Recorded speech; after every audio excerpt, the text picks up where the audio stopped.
Baada ya miaka 32, klabu ya Arsenal the Gunners hatimaye sasa imefanikiwa kupita kwa Crystal Palace.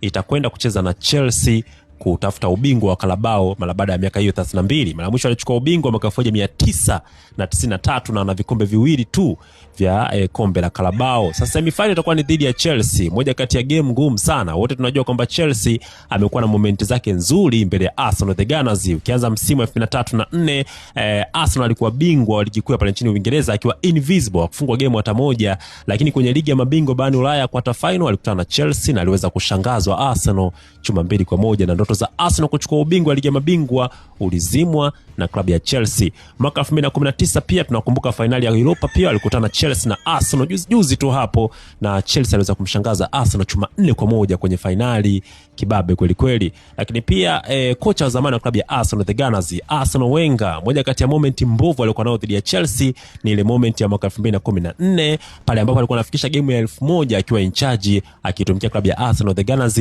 na pale darajani basi alifungwa chuma 6-0, na hiyo sherehe yake ya kufikisha game ya 1000 ikaachwa na majonzi mazito. Kwa hiyo klabu ya Arsenal the Gunners mbele ya Chelsea imekuwa na bad moments baadhi ambazo hizo zimekuwa zikijitokeza, lakini wote wanalihitaji ile kombe. Chelsea mara mwisho alichukua kombe mwaka 2015 mbele ya Tottenham Hotspur, lakini pia vijana wa Arsenal kama nilivyozungumza hapo miaka 32 mara mwisho walichukua msimu wa 93 na walifunga Sheffield chuma 2-1. Lakini kwa upande wa semifinal nyingine, Manchester City dhidi ya Newcastle pia ni good game, kwa sababu Newcastle ndio bingwa mtetezi akichukua msimu jana dhidi ya Madrid Jiji akishinda chuma 2-1.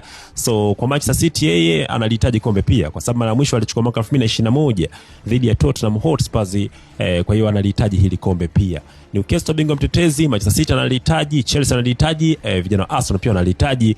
Wao unahisi ni nani anakwenda kuwa bingwa hapo?